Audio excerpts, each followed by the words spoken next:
میں ہوں یہاں ایجپٹ کے میوزیم کے اندر. یہاں پر فرعون کی ممیز رکھی ہوئی ہے. آج آپ لوگوں کو فرعون کی ممیز دکھاؤں گا. السلام علیکم دوستو، میں ہوں ایجپٹ کے اندر اور آ گیا ہوں میوزیم کے اندر جس کا نام ہے ایجپشین میوزیم. اور یہاں پر فرعون کی بہت ساری چیزیں رکھی ہے اور مصر کے بہت ساری پرانی اینٹک چیزیں رکھی ہے جو کہ پیرامڈ سے لوگ نے نکالا ہے. اور یہاں پر فرعون کی ممیز بھی رکھی ہے.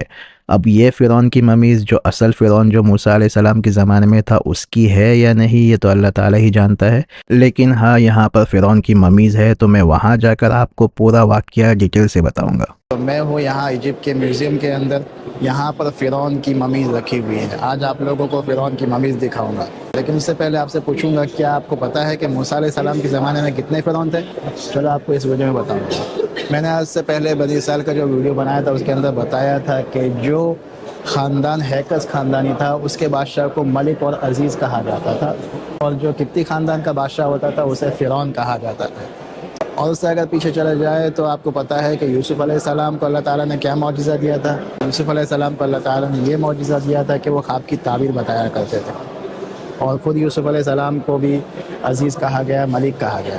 تو موسیٰ علیہ السلام کے زمانے میں جو فرعون تھا اس نے بھی خواب دیکھا تھا، اور یہ خواب دیکھنے کا سلسلہ ابھی تک چل رہا تھا کہ وہ جو بادشاہ ہوا کرتے تھے وہ خواب کی تعبیر پوچھا کرتے تھے. تو جو موسیٰ علیہ السلام کے زمانے میں فرعون تھا جسے رامسیس ون کہا جاتا ہے، اس نے بھی خواب دیکھا تھا کہ اس کی حکومت کو بنی اسرائیل کا کوئی ایک لڑکا تباہ کر دے گا. تو اس نے یہ آرڈر دیا، یہ حکم جاری کیا کہ جتنے بھی لڑکے پیدا ہو سب کو قتل کر دیا جائے. تو موسیٰ علیہ السلام کی والدہ کے دل کے اندر اللہ تعالیٰ نے یہ بات ڈالی کہ موسیٰ علیہ السلام کو دریا کے اندر ڈال دو. اور پھر جب آسمان نے دیکھا تو موسیٰ علیہ السلام کو اٹھا لیا. لیکن ایسا نہیں تھا کہ فرعون کے پاس اولاد نہیں تھی، فرعون کو اولاد تھی، لیکن آسیہ کے دل کے اندر بچے کو دیکھ کے محبت آ گئی، اور یہ محبت خود اللہ تعالیٰ نے ڈالی. اس کو موسیٰ علیہ السلام کو اللہ تعالیٰ نے کہا سورہ سینا کے اوپر کہ وَأَلْقَيْتُ عَلَيْكَ مَحَبَّةً مِّنِّي، کہ ہم نے تمہاری محبت ان کے دل کے اندر ڈالی. تو ان کے دل کے اندر محبت ہوئی، پھر انہوں نے اسے اٹھا لیا. جو فرعون نے موسیٰ علیہ السلام کی پرورش کی وہ تھا رامسیس ون، وہ تھا رامسیس ون. پھر موسیٰ علیہ السلام سے یہ واقعہ پیش ہو گیا کہ قبطی کو مار دیا. اب قبطی مر گیا، پھر موسیٰ علیہ السلام فرعون سے بچتے ہوئے چلے گئے مدین کی طرف. مدین میں شعیب علیہ السلام کے یہاں پر 10 سال گزارے.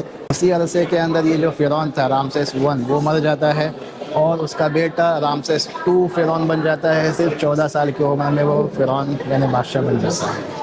جب موسیٰ علیہ السلام دوبارہ لوٹتے ہیں مصر کے اندر تو وہ فرعون ون نہیں ہوتا، یعنی کہ رامسیس ون نہیں ہوتا، بلکہ وہ رامسیس ٹو ہوتا ہے، فرعون ٹو ہوتا ہے، جو کہ لگ بھگ موسیٰ علیہ السلام کا ہم عمر ہوتا ہے. تو اسی کا مقابلہ موسیٰ علیہ السلام کے ساتھ میں ہوا، اسے رامسیس ٹو کہا جاتا ہے. اور یہ جو یہاں پر ممیز رکھی گئی ہے یہ رامسیس ٹو کی بتائی جاتی ہے کہ یہ دیکھو اس کے بال بھی ویسے ہے، اس کا چہرہ بھی ویسا ہے، اس کے پیر بھی، سب کچھ لگ بھگ سب چیز محفوظ ہے، اکثر حصہ محفوظ ہے یہاں پر. یہ تو ہو گیا واقعہ. اب قرآن نے فرعون کے بارے میں کیا کہا میں آگے چل کے آپ کو بتاؤں گا. پہلے تھوڑا آپ کو میوزیم بتا دوں. آپ دیکھو یہاں پر ان کی کاریگری دیکھو، اتنا ڈیٹیل سے انہوں نے یہاں بنایا ہے. یہ پورا اتنا ڈیٹیل سے بنایا ہے کہ یہاں پر یہ چاقو وغیرہ کے بھی رکھا ہوا ہے، اور یہ آج کی نہیں بلکہ 4000 سال پرانی انہوں نے اپنے ہاتھوں سے بنایا.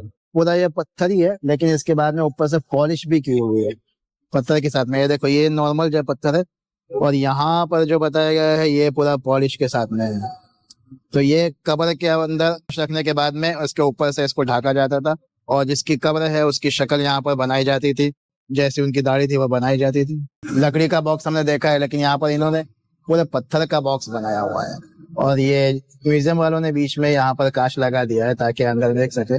ایک ہی پتھر کے اندر اس کو تراش کے اندر سے پورا اس کو باکس بنایا گیا، اور اس کا ڈھکن بھی پتھر کا ہی بنایا گیا ہے کہ جب اس کو بند کیا جاتا ہے تو ایک دم ایگزیکٹ بند ہو جاتا ہے. نیٹ اور پلین طریقے سے کاریگری بنایا. یہ دیکھو وہ وہاں پر جتنے بھی رکھے گئے تھے وہ سیدھے رکھے گئے تھے، اندر دکھ نہیں رہا تھا. یہاں پر انہوں نے اس کو ایسا رکھا ہے تو یہ پورا تراش کے ایک ہی پیس کے اندر اتنا بڑا اس کو نیچے لے کے جا کے رکھنا، احرام کے اندر پیرامڈ کے اندر نیچے رکھنا، اور اس کے اندر پھر لاش رکھنا، پھر اس کے اوپر سے اس لاش کی تصویر بنانا اور اس کا کور بنانا، اتنا محنت والا کام تھا اور بہت ہی ٹیکنک والا کام تھا. اور دوسری ایک بات کہ یہ لوگ بہت ہی ایڈوانس تو تھے ہی، لیکن اس کے ساتھ ساتھ میں یہ لوگ آرٹسٹ بھی تھے. جو بھی کام کرتے تھے اس کو ریکارڈ کرتے تھے. یہاں پر انہوں نے لینگویج وغیرہ کے ساتھ میں جو بھی اس پر ریکارڈ کر کے لکھ دیا گیا تھا بھائی کس کی لاش ہے، کون سے زمانے کی ہے، وہ کیا اس کی پوزیشن تھی،